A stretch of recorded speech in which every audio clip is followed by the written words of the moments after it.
Hello learners, कैसे हैं आप सभी। आई होप आप सभी अच्छे होंगे। तो आज के इस सेशन में हम क्या करने वाले हैं, मोस्ट इम्पॉर्टेंट टॉपिक डिस्कस करने वाले हैं, जो कि है हमारा limit test for the lead. जैसा कि प्रीवियस लेक्चर में हमने ऑलरेडी कौन कौन से लिमिट टेस्ट डिस्कस कर लिए। क्लोराइड का था, ओके। फिर हमने सल्फेट के बारे में देखा, क्लोराइड और सल्फेट के बाद हमने देखा था आयरन और देन हमने देखा था आर्सेनिक के लिए लिमिट टेस्ट। ठीक है, तो आज के इस लेक्चर में हम क्या करेंगे, कंटिन्यू कर रहे हैं उसी लिमिट टेस्ट को, और फिर हमारे पास एक लेक्चर और रह जाएगा जिसमें कि हम रिमेनिंग हमारे लिमिट टेस्ट को डिस्कस करेंगे। देन हमारी यूनिट 1 कंप्लीट हो जाएगी। ठीक है, तो आज के इस लेक्चर में जैसा कि हम बात करने वाले हैं limit test for the lead. Okay, तो लेड क्या है? Lead is a systemic.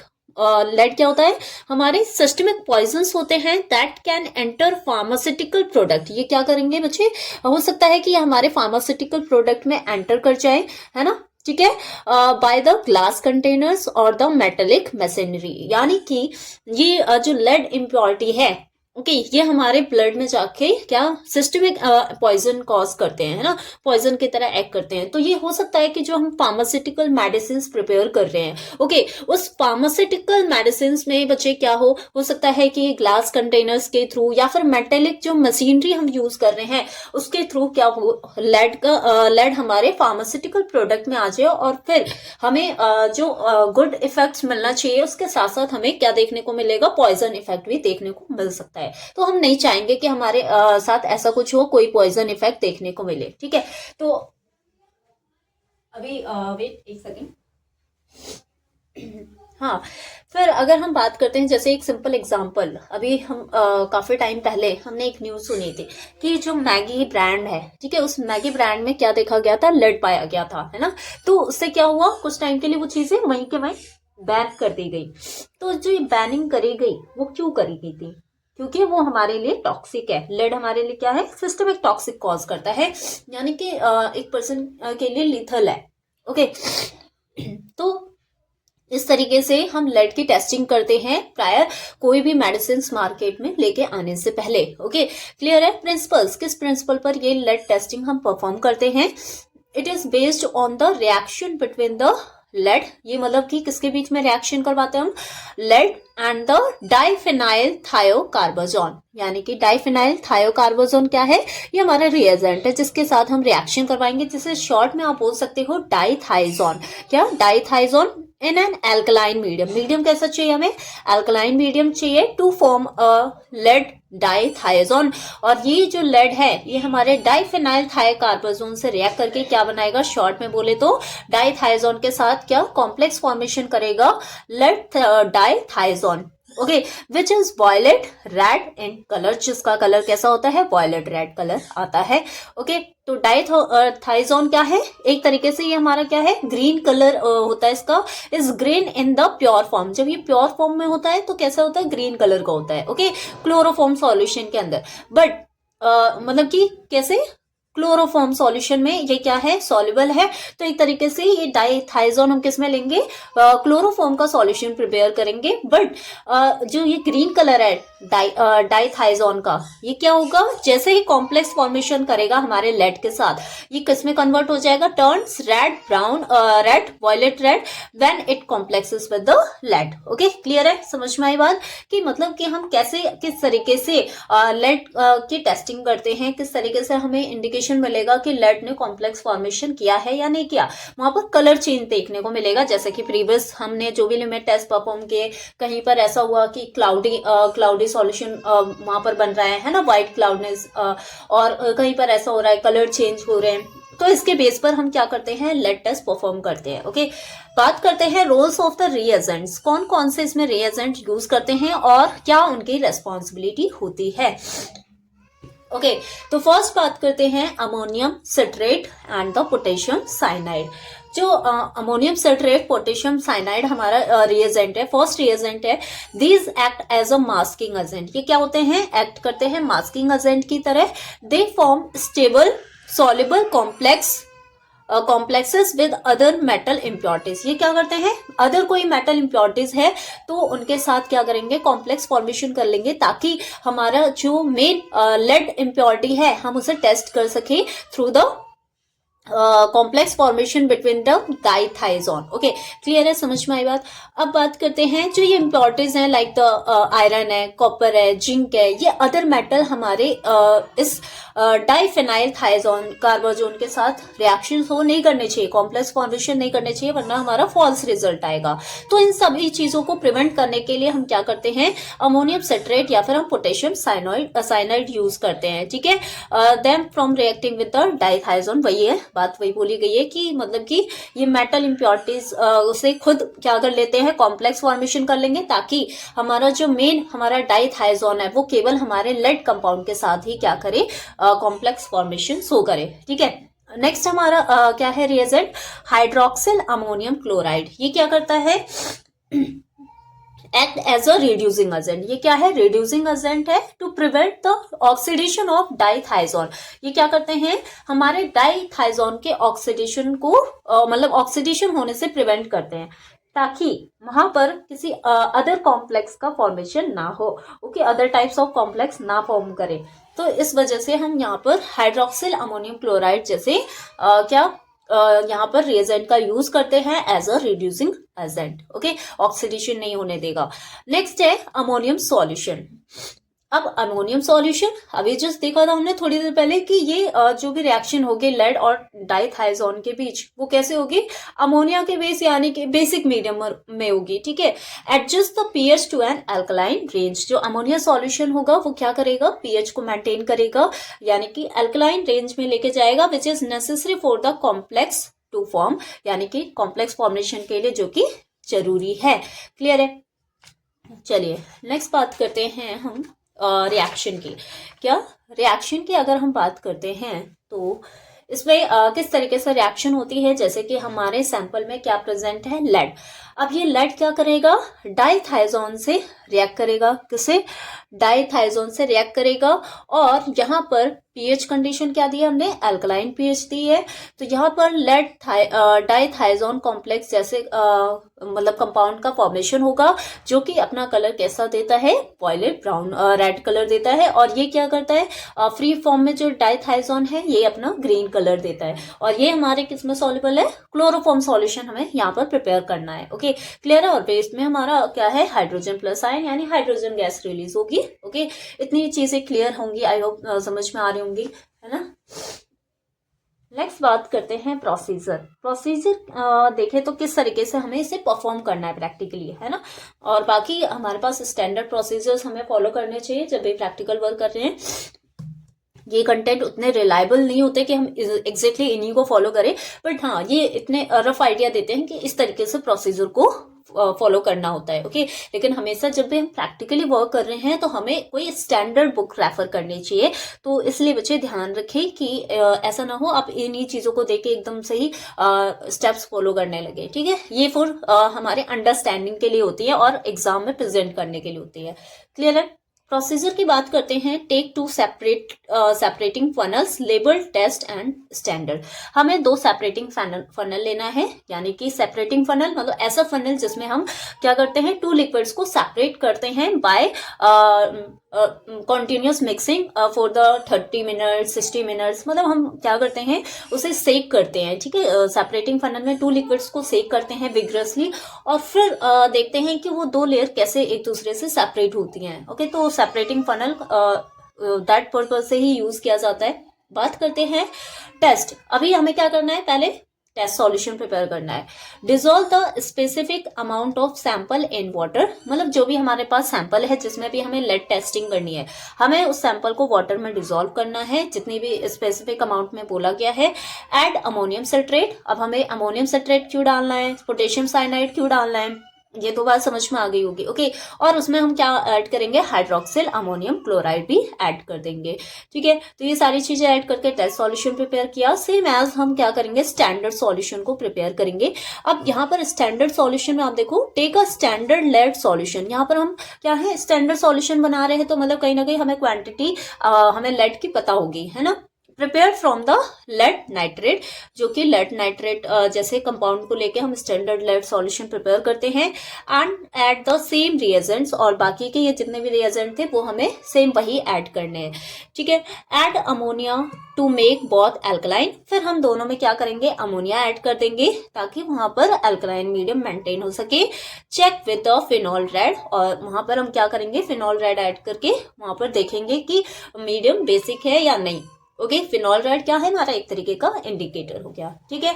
बात करते हैं नेक्स्ट स्टेप की, extract with small portions of dithizone solution, और फिर हम उसमें क्या ऐड करते हैं, डाइथाइजोन सॉल्यूशन ऐड करेंगे जो कि क्लोरोफॉर्म में प्रिपेयर किया गया होगा, ठीक है।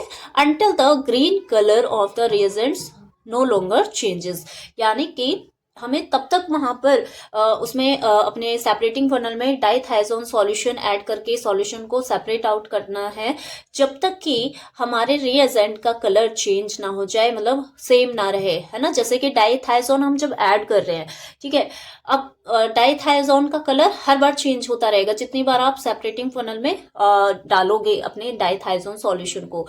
क्यों चेंज होता रहेगा, क्योंकि हमारे उस सैंपल में और स्टैंडर्ड में क्या होगा, लेड, और लेड जब तक वहां पर फ्री फॉर्म में है और वो कॉम्प्लेक्स फॉर्म करता जाएगा डाइथाइजोन से, एक टाइम तो ऐसा आएगा ना कि हमारे जो लेड, जितने भी लेड हमारे सैंपल और हमारे स्टैंडर्ड में प्रेजेंट होंगे वो हमारे डाइथाइजोन से कॉम्प्लेक्स बनाते जाएंगे। लेकिन जब हमारे लेड कंपाउंड पूरी तरीके से, जितने भी लेड कंपाउंड प्रेजेंट होंगे वो हमारे उसमें सैंपल स्टैंडर्ड में मतलब जब वो फ्री फॉर्म में ना रह के कॉम्प्लेक्स बन चुके होंगे जितने भी लेड है, उसके बाद क्या होगा, अब डाइथाइजोन से कॉम्प्लेक्स फॉर्मेशन के लिए लेड बिल्कुल भी वहां पर नहीं होगा। तो मतलब अब हमें कलर किसका दिखेगा, केवल डाइथाइजोन यानी कि ग्रीन कलर दिखेगा। और उससे पहले क्या हो रहा था, जब हम स्टार्टिंग में हमने क्या किया, डाइथाइजोन ऐड किया तो उसने तुरंत लेड के साथ कॉम्प्लेक्स फॉर्मेशन किया होगा, तो रेड कलर यानी कि वॉयलेट रेड कलर आया होगा, प्रेसिपिटेट बना होगा, है ना। तो वो हम क्या करते जाते हैं, एक्सट्रैक्ट सेपरेट करते जाते हैं, और तब तक करते हैं जब तक कि हमें ग्रीन कलर ना दिख जाए, मतलब ग्रीन कलर अब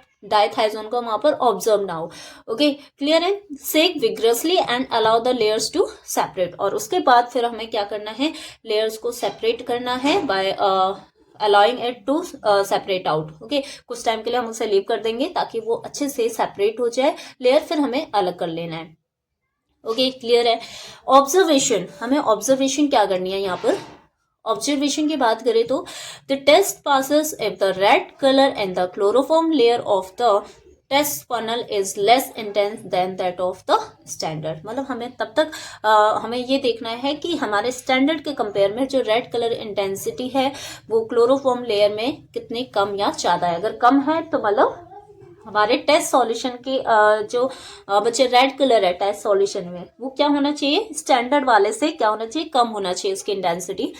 अगर टेस्ट में क्या है, रेड कलर की इंटेंसिटी ज्यादा आ रही है as compare to standard one, तो इसका मतलब क्या है कि हमारे टेस्ट ने मतलब टेस्ट फेल हो गया है, टेस्ट में हमारे क्या है, लेड कंपाउंड बहुत ज्यादा है या फिर लेड मेटल प्रेजेंट है मैक्सिमम अमाउंट में, जो कि हमारे लिए एक्सेप्टेबल नहीं है, हम एक्सेप्ट नहीं कर सकते। ओके, ठीक है, अलाउएबल नहीं है।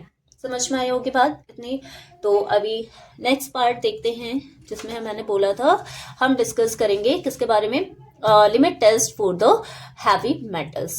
हैवी मेटल्स के लिए किस तरीके से हम लिमिट टेस्ट परफॉर्म करेंगे। Okay, this test is used to detect the metal. Again ये हम क्या करते हैं, हम मेटल डिटेक्शन के लिए, हैवी मेटल डिटेक्शन के लिए इस टेस्ट को परफॉर्म करते हैं, that respond to the sulphide ions at a specific pH. मतलब कि ये जो हमारे आयंस है, मेटल आयंस हैं, ये क्या करेंगे, हमारे सल्फाइड आयन जो कि एज अ रिएजेंट यूज किया जा रहा है उसके साथ स्पेसिफिक पीएच पर क्या करेंगे, कॉम्प्लेक्स फॉर्मेशन करेंगे, और हमें पता लग जाएगा कि हमारे किसी भी सैंपल में कितने ज्यादा हैवी मेटल्स प्रेजेंट हैं।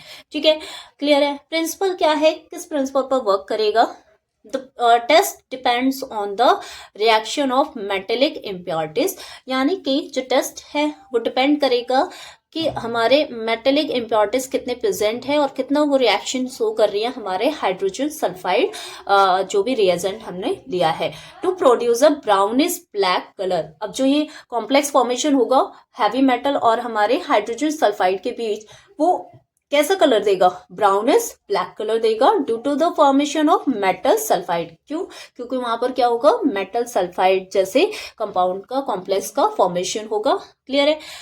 केमिकल रिएक्शन की बात करें तो केमिकल रिएक्शन यहाँ पर आप देखो, एसिडिक मीडियम में क्या होता है, जैसे कि मेथड ए, एसिडिक मीडियम में मेटल रिएक्ट करते हैं हमारे हाइड्रोजन सल्फाइड से in the presence of HCl यानी एसिडिक एनवायरनमेंट में, और वहां पर ब्राउनिश पीपीटी यानी कि प्रेसिपिटेट का फॉर्मेशन होगा जो कि हमारा क्या होगा, मेटेलिक सल्फाइड होगा, प्लस वहां पर हाइड्रोजन गैस रिलीज हो जाएगी as a waste. Okay, alkaline medium की बात करते हैं तो एल्कलाइन मीडियम यानी मेथड बी, जिसमें मेटल हमारे सोडियम सल्फाइड से रिएक्ट करते हैं क्या, बेसिक मीडियम में। ठीक है, और यहाँ पर हमें फिर से क्या मिलेगा, metallic sulphide as a precipitate, और यहाँ पर वेस्ट में हमारा सोडियम मेटल। ठीक है, क्लियर है।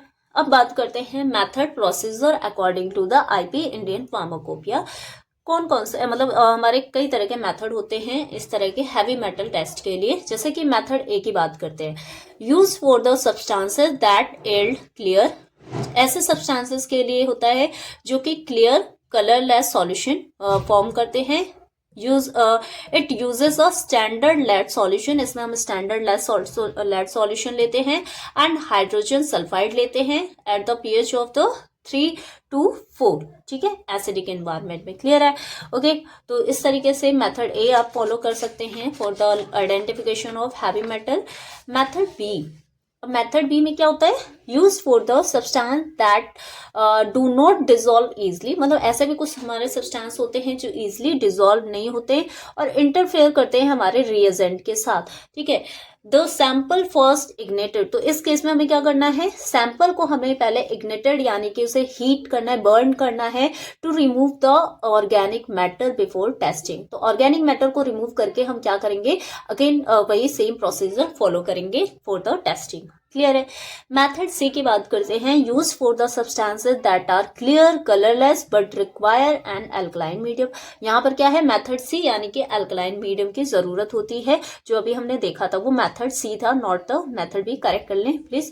ठीक है, use for the substances that are clear, ये भी ऐसे होंगे जो क्लियर होंगे, कलरलेस होंगे, बट इन्हें अल्कलाइन मीडियम चाहिए like sodium hydroxide instead of an acidic one. तो हमें एसिडिक एनवायरनमेंट नहीं चाहिए।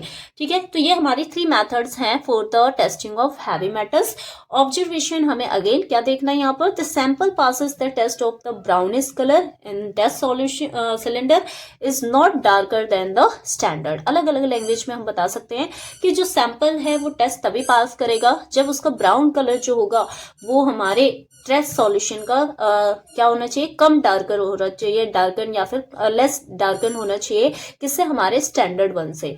तो इस तरीके से हम by comparing the sample colour और प्रेसिपिटेट विद द स्टैंडर्ड हम क्या कर सकते हैं, ये फाइंड आउट कर सकते हैं कि हमारे गिवन सैंपल टेस्ट सॉल्यूशन में कितने अमाउंट में लेड या फिर क्लोराइड या फिर सल्फेट, आयरन, आर्सेनिक जैसे मेटल प्रेजेंट है और उनकी क्या लिमिट होनी चाहिए। अगर वो पास कर जाते हैं टेस्ट, मतलब एक्सेप्टेबल है कि इतना चल जाएगा हमारे फार्मास्यूटिकल प्रोडक्ट में, हमारे लिए हार्मफुल नहीं है। और ये जो स्टैंडर्ड सॉल्यूशन प्रिपेयर कर रहे हैं, मतलब ये स्टैंडर्ड सेट किया गया है कि इतने अमाउंट पे अगर हमारे लेड है या फिर ये मेटल प्रेजेंट है तो कोई प्रॉब्लम नहीं है, इससे कोई हेल्थ इंजरी नहीं है, हेल्थ इश्यूज नहीं है। लेकिन अगर इससे ज्यादा एक्सटेंड करते हैं ये इम्प्योरिटीज, तो जैसे जैसे प्रोसीजर आगे बढ़ता जाता है, मतलब पूरा प्रोसेस जो होता है, एक API को डोजेस फॉर्म में लेके आना, प्रॉपर सक्सेसफुली मार्केट में लेके आना, तो उस पूरी जर्नी के दौरान इस तरह के इम्प्योरिटीज आने के चांसेस होते हैं। तो हम पहले से ही क्या करते हैं, वहां पर टेस्टिंग करके चलते हैं कि हमारे स्टार्टिंग मटेरियल में इस तरह के इम्प्योरिटीज प्रेजेंट ना हो। ठीक है, क्लियर है। तो आई होप आज का ये 2 हमारे जो भी टेस्ट हैं वो बिल्कुल अच्छे से क्लियर हुए होंगे। ओके, तो बाकी के नेक्स्ट हमारे लेक्चर में केवल हमारे पास 2 टेस्ट और रह जाएंगे, फिर हम क्या करेंगे, यूनिट 1 हमारी कंप्लीट हो चुकी होगी। और जो भी डाउट है आप कमेंट बॉक्स में जरूर टाइप करें, और फिर हम स्टार्ट करने वाले हैं यूनिट 2। क्लियर है। तो thank you so much, take care.